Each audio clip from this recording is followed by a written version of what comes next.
I thought I knew all the tricks international ATMs have to make you part with more money than you need to. I didn't. And I paid over $40 in extra fees before I caught on to one particular problem. In another instance, I paid almost $150 in totally unnecessary interest charges. In both cases, I got lucky. It could actually have been worse. In this video, I will show you all the pitfalls you might encounter when making an international ATM withdrawal so you can travel smart and save money.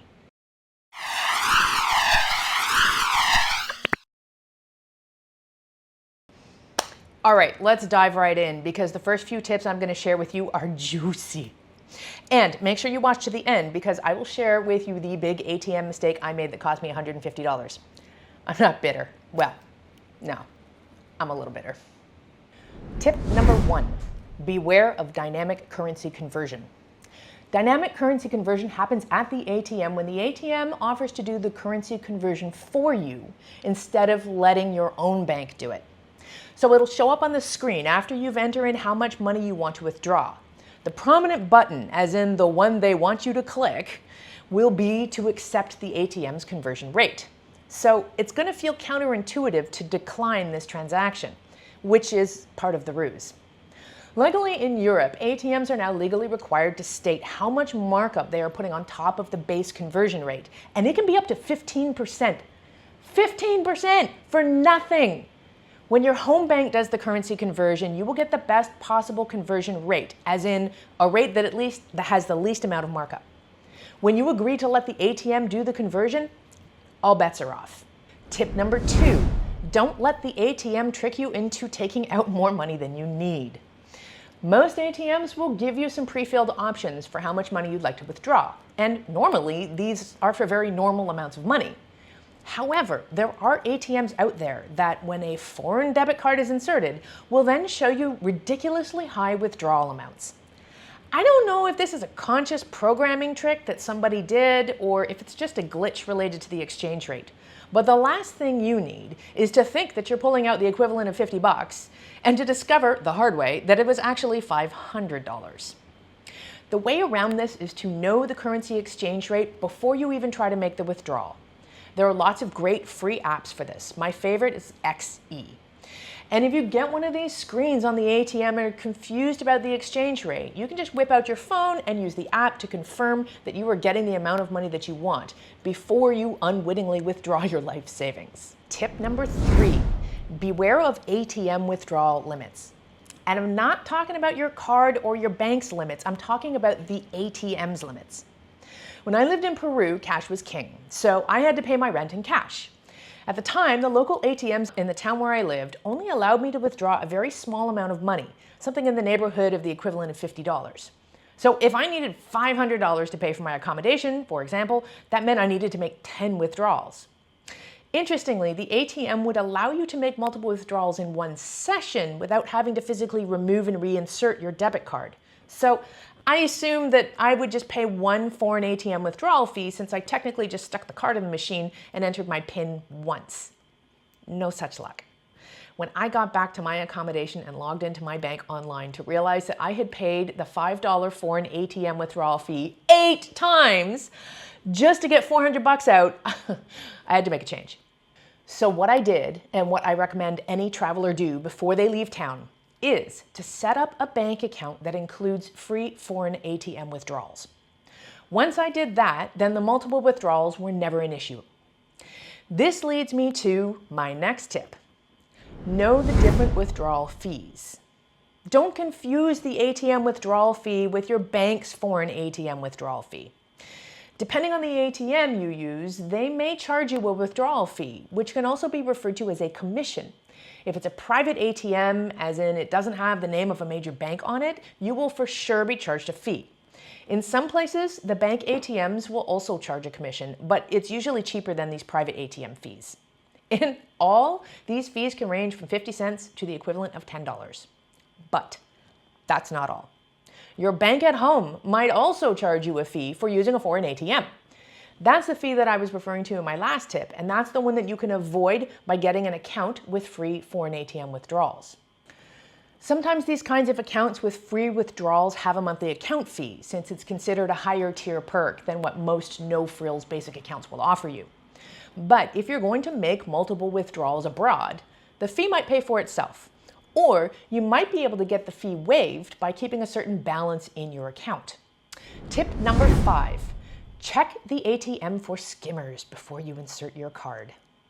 I watched a terrifying video of somebody using an ATM in downtown Vienna that had a skimmer on it. Now, a bit later in this video, I will share some tips that will ideally help you avoid these kinds of machines at all. But no matter what ATM I'm using and where, I now check for skimmers. A skimmer is a device that sits on top of the slot where you insert your card. And if it's made properly, it totally looks like part of the ATM. You insert your card, and before it goes into the ATM, it goes through this skimmer, which then swipes your information. You'll be none the wiser. The card then goes into the ATM, and you make the withdrawal as normal. You'll only find out that your card was skimmed when you log into your bank account and find that it has been drained.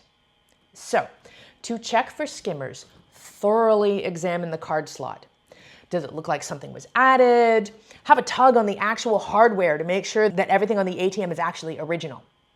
And like I said, keep watching, because in a minute I will show you how to avoid using these kinds of ATMs in the first place. Tip number 6, set up online banking. I feel like most people have online banking these days, but I cannot stress enough how important it is when you travel for a few reasons. First of all, it's infinitely easier, if not downright necessary, depending on how long you're traveling, to pay your bills online, for which of course you need online banking.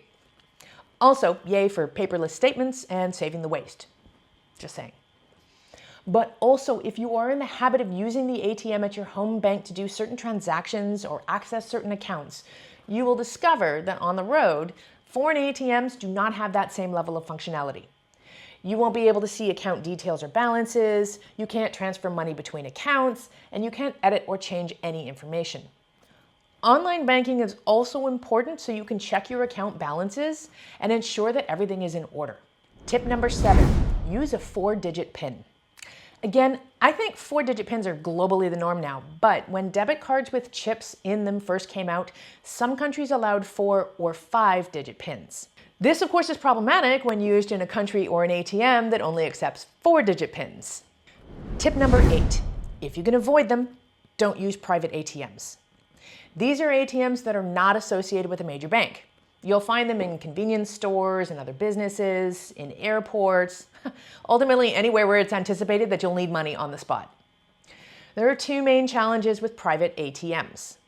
One is that they're more likely to have been tampered with, and 2 is that they're more likely to charge the highest commission fees for withdrawals. As much as I recommend avoiding private ATMs located in convenient public spots, this leads me to tip number 9, which is to avoid isolated ATMs at all costs.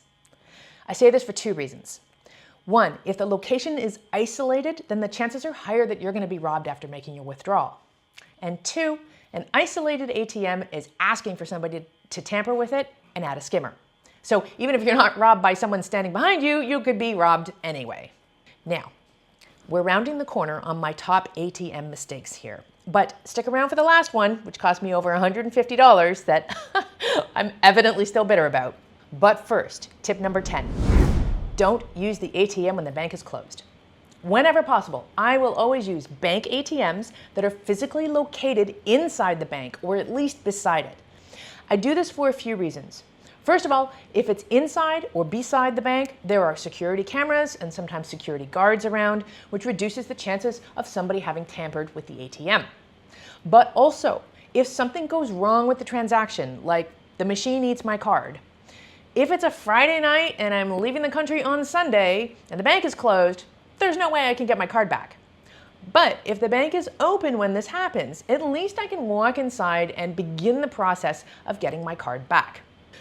All right, I've saved the best for last. But before I share it with you, please give me some love. Like this video, subscribe to my channel, and check the description for other videos and travel tips that will help you travel smart and in style.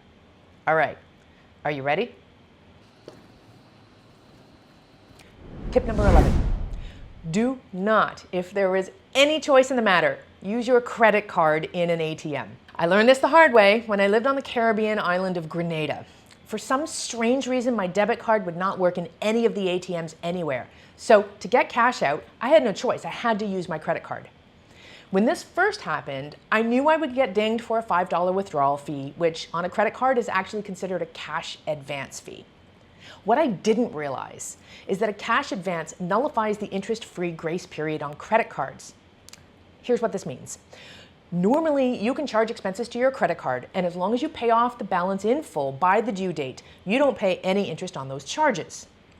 But if you make a cash advance, say in the middle of the month, interest will be charged on your entire credit card balance from that date of withdrawal.